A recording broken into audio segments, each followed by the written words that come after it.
ഈശാവാസ്യോപനിഷത്തിലെ 16-ാമത്തെ മന്ത്രം. പൂഷന്നേകർഷേ യമസൂര്യ പ്രാജാപത്യ വ്യൂഹ രശ്മിൻ സമൂഹ തേജോ യത്തേ രൂപം കല്യാണതമം തത്തേ പശ്യാമി യോസാവസൗ പുരുഷക സോഹമസ്മി. അതായത്, അല്ലയോ പൂഷാവേ, ലോകത്തെ പോഷിപ്പിക്കുന്നവനെ, ഏകനായി ഗമിക്കുന്നവനെ, എല്ലാറ്റിനെയും നിയന്ത്രിക്കുന്നവനെ, അല്ലയോ സൂര്യ, എല്ലാ രസങ്ങളെയും സ്വീകരിക്കുന്നവനെ, പ്രജാപതിപുത്ര, അങ്ങയുടെ രശ്മികളെ മാറ്റി നിർത്തി ജ്യോതിസിനെ ഉപസംഹരിച്ചാലും അങ്ങയുടെ മംഗളതമമായ രൂപം യാതൊന്നാണോ അതിനെ അങ്ങയുടെ അനുഗ്രഹം കൊണ്ട് ഞാൻ കാണട്ടെ. ഏതൊരുവനാണോ ഈ ആദിത്യമണ്ഡലസ്ഥനായ പുരുഷൻ, അവൻ ഈ ഞാൻ തന്നെയാകുന്നു. സത്യത്തെ അറിയാൻ ആഗ്രഹിക്കുന്ന ജീവൻ അതിനായി ഈശ്വരന്റെ സഹായം തേടുകയാണിവിടെ. സൂര്യരശ്മികൾ കാരണമാണ് സൂര്യനെ അറിയാൻ നമുക്ക് കഴിയുന്നത്. ലോകത്തെ കാണാൻ നമ്മെ സഹായിക്കുന്നതും അതുതന്നെ.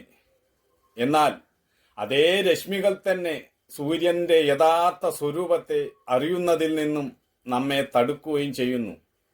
അതുപോലെ ഈശ്വരശക്തിയായ മായ ഈശ്വരനിൽ നിന്നും നമ്മെ മറയ്ക്കുന്നു. ആ മറ നീക്കി സ്വയം വെളിപ്പെടുത്തി തരണമേ എന്ന് ജീവൻ ഈശ്വരനോട് പ്രാർത്ഥിക്കുകയാണിവിടെ.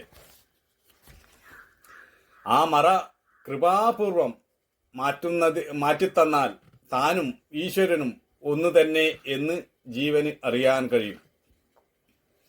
ഉള്ളിലെ ജ്ഞാനപ്രകാശം ഈശ്വര കൃപയാൽ തെളിയുമ്പോൾ സർവ്വതും പരമാത്മാവാണെന്ന ബോധം ഉണരുന്നു.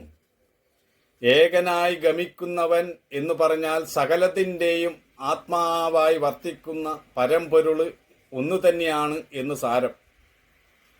പല രീതിയിൽ പ്രകാശിക്കുന്നുണ്ടെങ്കിലും എല്ലാറ്റിൻ്റെയും അടിസ്ഥാന തത്വം ഒന്നാണ്. സർവത്ര വ്യാപിച്ചു നിൽക്കുന്നുവെങ്കിലും വിശേഷ രൂപത്തിൽ ജീവജാലങ്ങളുടെയെല്ലാം ഹൃദയഗുഹയിൽ ആ ആത്മാവ് വസിക്കുന്നു.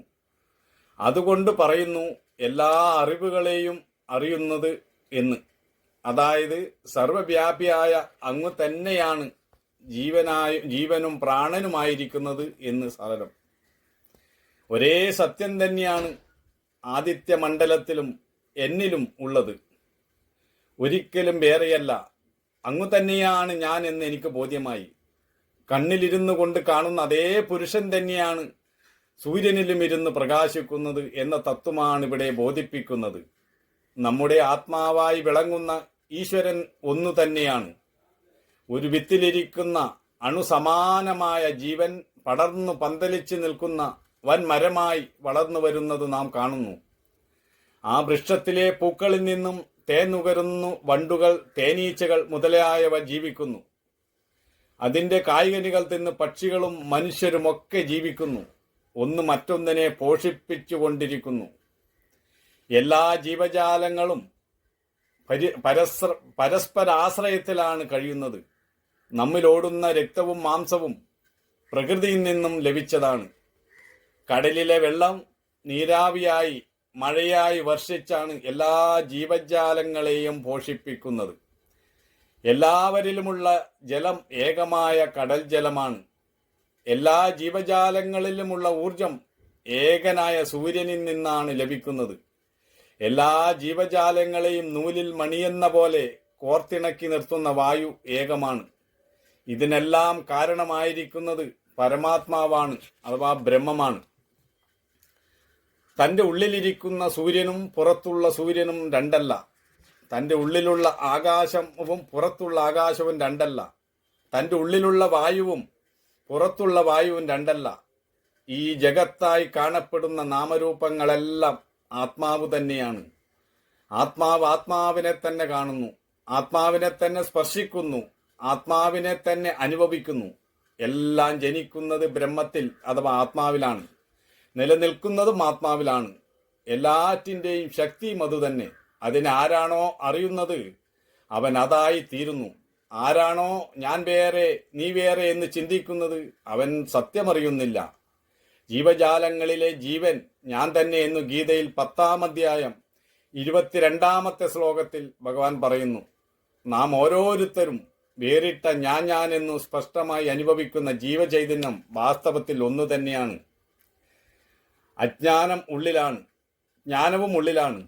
ജ്ഞാനം വെളിച്ചവും അജ്ഞാനം ഇരുട്ടുമാണ്. വെളിച്ചം വരുമ്പോൾ ഇരുട്ട് അകലുന്നു. തന്നിലേക്കു തന്നെ തൻ്റെ ശ്രദ്ധ കേന്ദ്രീകരിക്കുക. ബാഹ്യവിഷയങ്ങളിലേക്കാണ് തൻ്റെ ശ്രദ്ധ തിരിയുന്നതെങ്കിൽ തന്നിൽ നിന്നും താൻ അകന്നു പോയിക്കൊണ്ടിരിക്കും. അപ്പോൾ എല്ലാതരം വിഭജനവും ഉണ്ടായിരിക്കും. അപ്പോൾ ഒരാൾക്കും സ്വസ്ഥനോ സ്വതന്ത്രനോ ആകാൻ കഴിയില്ല. എന്തെന്നാൽ താൻ എല്ലാം പുറത്താണ് തിരിയുന്നത്.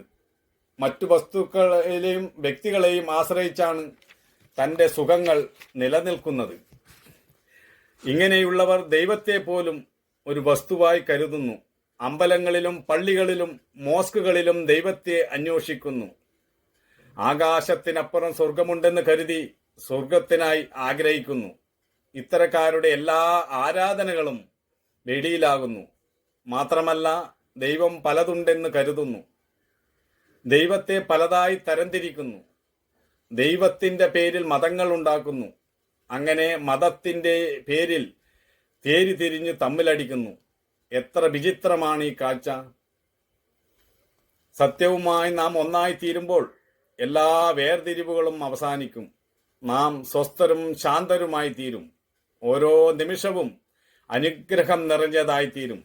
എല്ലാറ്റിനോടും കൃതജ്ഞതയുള്ളവരായിത്തീരും.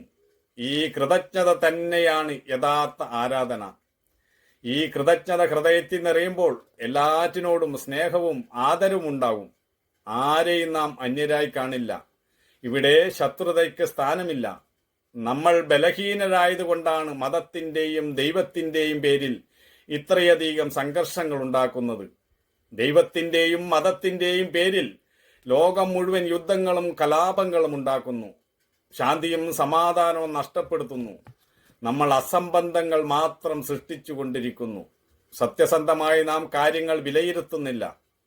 ലോകം ഇത്രയും പുരോഗതി കൈവരിച്ചിട്ടും മനുഷ്യന്റെ മനസ്സ് വികസിച്ചില്ല എന്നതാണ് ഇതിൽ നിന്ന് നാം മനസ്സിലാക്കേണ്ടത്. മനുഷ്യന്റെ മനോനിലയിൽ പരിവർത്തനം വരാതെ അവനിവിടെ സമാധാനമായി ജീവിക്കാൻ സാധ്യമല്ല.